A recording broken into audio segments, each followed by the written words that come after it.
Hi there, welcome to my hobby bench. My name is Ken, and today we're going to continue our work on the AMT 1/32 studio scale Star Wars TIE Fighter.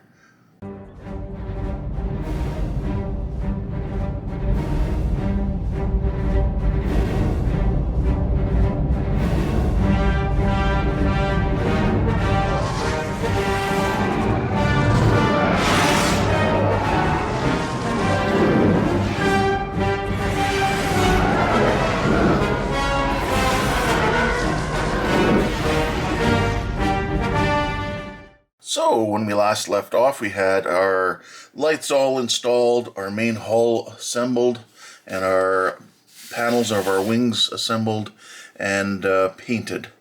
So now today, what we need to accomplish is we need to epoxy the rod into the bottom of the ship, close up the ship.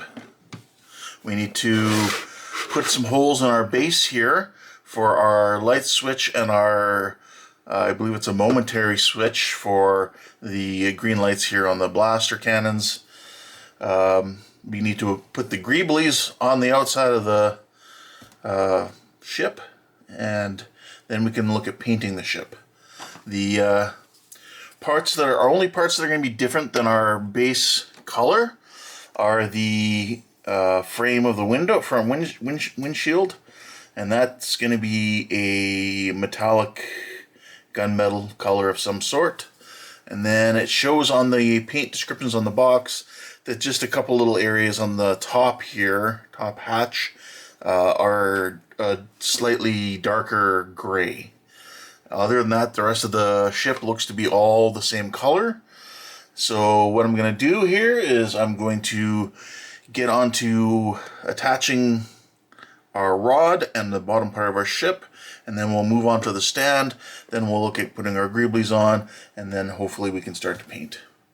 So we'll leave it at that and get started. Here we have our epoxy, two-part epoxy here from Bob Smith Industries.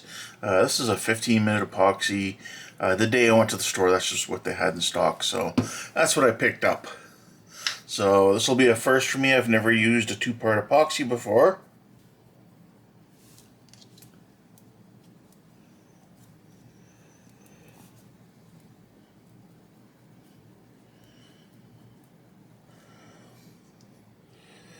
I don't think this will be hopefully it won't be too much of an issue. Just put it around there. I know some of it's going to get wiped off when I go to put it in there, but we'll try and clean that up.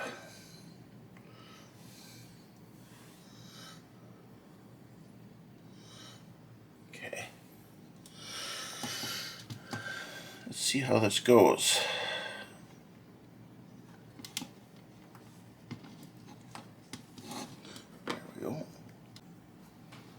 Okay, I managed to get that up in there. Now I'm going to come on this side here and put a little two-part epoxy in here. Hopefully that'll hold. Well, I'm going to clean this up now then, get rid of this mess, and we'll come back. Okay, so I've got the rod epoxied in place, and it's starting to feel like it's solidifying up. Any of the epoxy I had along the bottom here that got scraped out, all I did is I used just some rubbing alcohol just to clean it off. I just took a cloth here, put some of the alcohol on there, and then was able to clean it off, and did a good job. Anything that was kind of stuck in the details, I just used the alcohol as well with a cotton swab and just got rid of it that way. So now that that's all in place, we can take and attach the bottom of our ship. It does have this little gap in place here, which will coincide here with this little protrusion right here. So we should be able to just take this, put it in place, and apply our glue. But first I'm going to actually start applying our Greeblies on here and get it all looking good. It does have us wanting to attach this bottom here, one of the last things. So I'll get to attaching those greeblies and attaching our bottom, and we'll see how it looks. So here we are looking at steps 10 and 11, and this is where all the what's known as greeblies or extra parts are put on the outside of the ship. You can see we have 2 full stages of front and back of what to put on. There's a few that we have already done. We've done the blaster cannons here, and we've done the rear, I believe they're ion engines in the rear. And then they also have us put on these panels, which will supposedly hide our seam lines from what I've seen. After that, we have a couple more to put on, and then that is followed by the base on the bottom. So let's get these greeblies on. So here we have 2 sprues, which contain all our greeblies by the looks of things.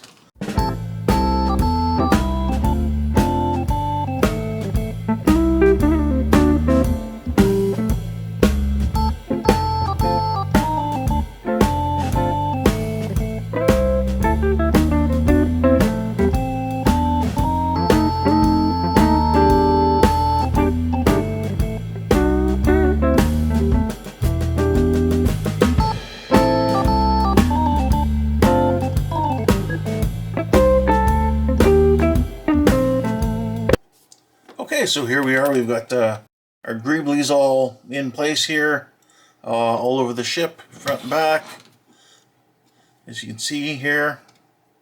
So it kind of adds a little more detail, which is really nice. Now we're going to move on to step 12, which is our panels. So you can see here they start to cover up these seam joints, or joint seams, just like that. So I'm going to carry on with that, and I'll be right back. Okay, so here we have our panels put on now. That was in step 12, and now we're going to move on. Step 13 wants us to put on the front windshield here and the roof as well, the roof hatch. So I'm going to skip that though, because I'm going to paint those separately off the model, and because I don't really want the clear plastic in there as well. And then for step 14, we'll move on to that, and that's where we just put a couple last little panels on the bottom, and then we're going to attach our bottom here with our pole in it. So let's get doing that now. Okay, so we're taking our last few parts here. We have part number 33, which goes right here. Take our glue, and we will get it in place here, just a little bit of the capillary action.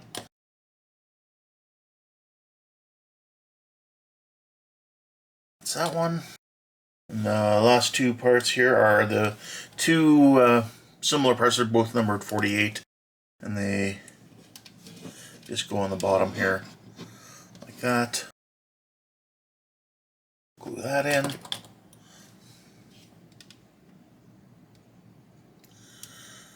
I have to say I'm very impressed with this model. It's been going together really well.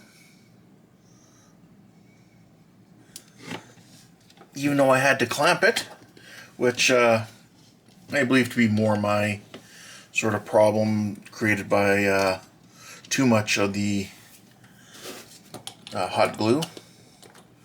So lesson learned. And if you decide to go that route, you know, that'll hopefully help you out as well, give you an idea. Other options to put the lighting in would be to use, you could temporarily pin it in place with like the UV resin, like clearing resin. Alright, so now we have to put this bottom part on.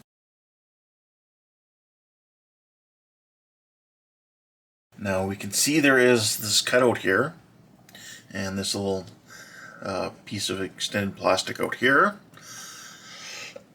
So we're just going to line them up. I'm going to try and tuck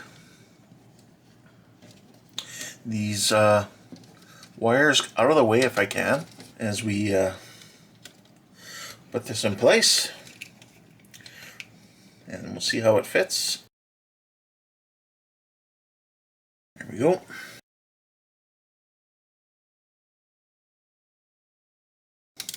There we go. Snapped in place. Seems really good. Just going to use my extra thin glue again. And just using capillary action to flow that glue in there.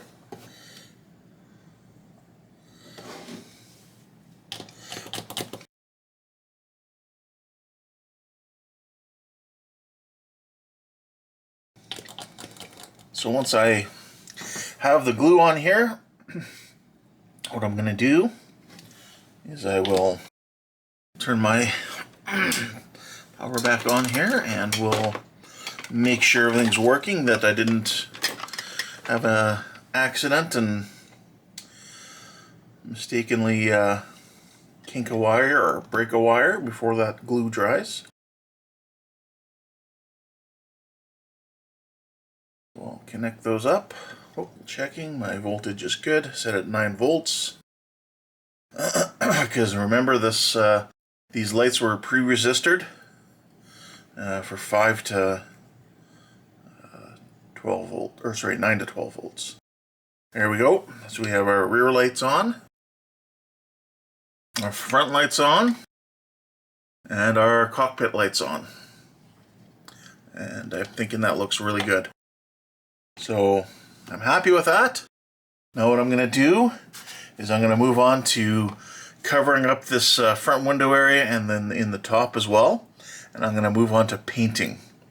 First I'll prime this. I'm going to put a little bit of light blocking masking material on the tips of the blasters here so they can remain lightable. And then I'll do the same with the engines in the back.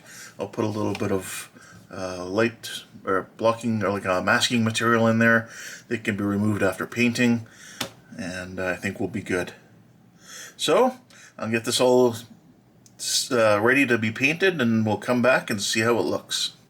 With all our parts primed up now in black, I can take a look here and you can see I've had to go in and around here, and I put a little extra primer on the areas where the lights are lit, just to try and block any light leaks we have.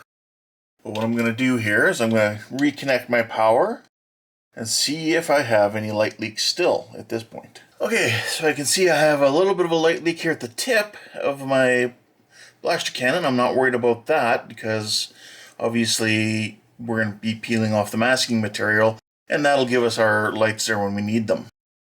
I don't know if they're showing up on camera, but I have a few other light leaks. I can see a little bit coming through the seam here where this part was where I didn't have the lip sticking up. So I can see a little bit of red light coming out of that seam. I can see a little bit of green light coming out of the base of this blaster. And looks like I need a lot more primer along the top of this blaster. Taking a look at the rear, not too bad.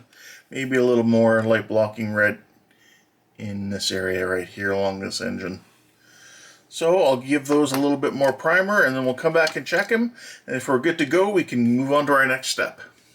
Okay, for this seam here, all I've done is taken some putty here. I've got some Vallejo's plastic putty here. Item number 70401.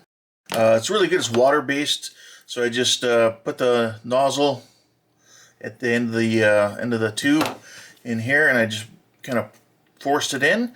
And anything that was left over on the outside, I just came along with some cotton buds or Q-tips, and you just wet the end, either saliva or if you have a little dish of water, that sort of thing. And you can just come by with the wet Q-tip and just clean up the rest that's on the outside because I don't need it. And that way This will be pushed in because I do need to maintain the fact that there is a panel line right along the bottom. But this way, two birds, one stone. I keep my panel line and I block the red light coming through. Now I'll move on to the rest of the primer and try to clean up the other light leaks we have. So here we are in our spray booth now. Our primer's all been dried now. It does look wet, but it is dry to the touch. I've checked my light leaks now. They all seem to be gone, which is good. So now what I'm going to do, instead of going straight in with our, I believe it's XF82, I'll double check on that later before I put it on. Before I do that, what I'm going to do is I'm going to do the same thing I did on the inside of the TIE Fighter with the modeling. I'm going to do that on the outside, and I'm going to see how that looks. If I don't like the way it looks, the good thing is with the modeling way of doing it, you can just put on a little extra of your color until the modeling underneath fades away. So I'm going to get started and we'll see how it looks.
Now you can see the modeling effect looks like it's coming along really nicely.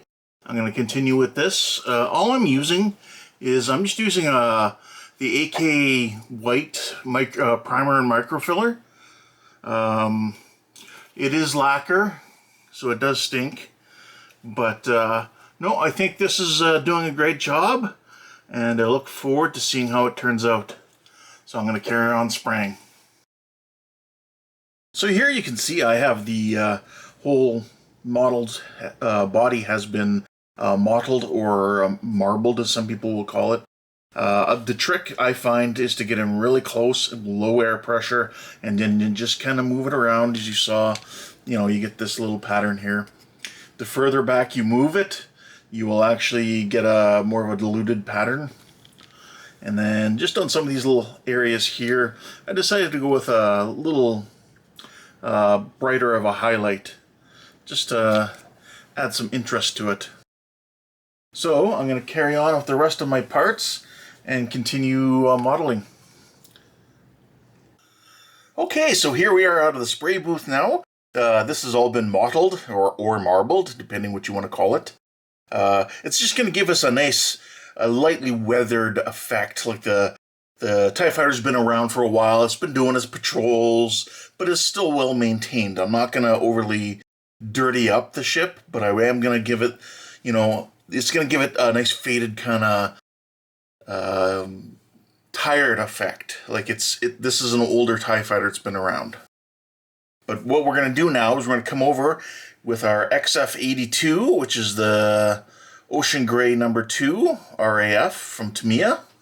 I'm just going to be thinning that down, and then I will be lightly spraying it over all these parts. And what that's going to do is that's going to allow us to still just barely see this effect through the top coat of paint, and that'll give us our effect. So I'm going to go to the spray booth now, and we'll show you how this goes on and how it looks. Be right back. Here we are at the spray booth, where I'm going to take my XF82 here from Tamiya, and we're going to start applying a light coat. Just going to show you this first, and then I'm going to mask up, and I will be having the volume down. Maybe I'll put on some smooth jazz or something people like. So I don't want too much air pressure here.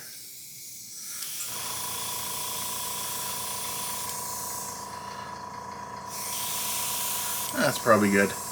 Let's see what we can do here. Let's pick an area.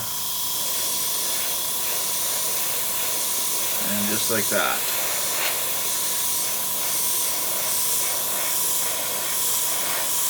See, that pattern starts to disappear, but as it dries back, it's gonna start to appear again a little bit.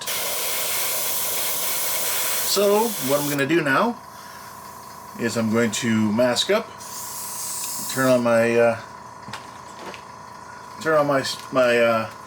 vent fan here, and you can enjoy some nice music.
Okay, so there we go.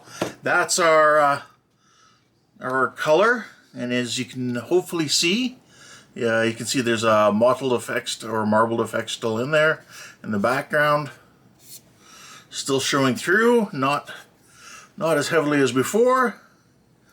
I'm really liking this effect, so I think I'm gonna keep it. So I'm gonna carry on with the rest of the parts. Just as a note, I am handling the model. I was using Mr. Color Rapid Thinner, so the paint does dry really quick as you're spraying. Okay, I'm going to carry on doing the rest of these parts, and we'll see how it looks at the end. Here we are out of the spray booth now, and you can see I've got all the parts painted. The main body again was our XF82 from Tamiya. I did the inside of the hatch in our XF80 that we used in the earlier videos, and then on the front of the canopy here, we have our front window I did that in Tamiya X10, which is the gunmetal. And yes, it had been marbled as well, or modeled. You can kind of see it. I don't know if it transfers to camera very easily, but it is in there. The only thing left to do now is it'll be mask off and paint the areas on the top of the hatch. It'll be a different color gray. So I'll have to find something to use for that, and I'll let you know. But for now, I'm going to let these parts all dry, and then I can go get into putting a clear coat on, and I can start doing the masking, or sorry, the decaling. Okay, here we are out of the paint booth. I've actually changed my color to LP27. It's a lacquer paint from Tamiya, which is their German gray. You can also get it in just their regular XF line as well if you want to. So let's see how much of a difference this makes for these little panels. Hopefully it contrasts nicely. I tried different color, and it was just too close to the base color, so you really couldn't see the panels that well. Hopefully this will make a bit of a difference. We'll have to see. Yeah, I think that might do it. Yeah, that's definitely a noticeable difference, and I like that.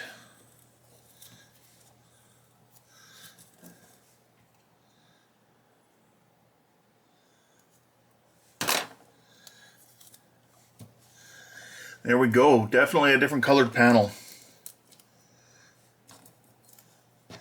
That's great. So what I can do now is I can take this and I can give it a clear coat as well, and then I can start applying my decals. So I'll do that and I'll be right back. So as we go to put on our decals here, you can actually see the actual places where they want them to go. And it's right here on the bottom of the box, on the lip of it. So you can actually go around, you can see where they go, and that's what we're going to do. So I'll be back when I get that going.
Alright, so that does it for our decals. They turned out really nice. They went on beautifully. I'm as happy as I was with the decals on the inside. You do end up with a lot of spares left over, which isn't bad if you were into kit bashing or anything like that. Just to add some visual interest to any other models you may have. So, you may want to hang on to them. So now I'm going to let these decals settle in. They've got some of the microsol on it to help settle them into the creases and stuff like that. But once that's done, I'm going to clear coat the model again here, and we'll be able to do the final assembly. So I'll be right back. Here we have our model now. It's all been sealed in with some flat clear coat. This is Mr. Color number 113. This is their flat super clear with UV cut. So that's what I used. I thinned it down 50-50 with some Mr. Color Rapid Thinner. And there we go. This is it now. It's decaled. I've removed the masking. So now it's ready to go. I've taken the top of the cockpit hatch, and I've gone and I've touched up and added some paint in there. Probably not really going to be seen, but I know it's there, so there we have it. All I did was used my AK markers and used that to paint it up. Now I did have an issue with that AK.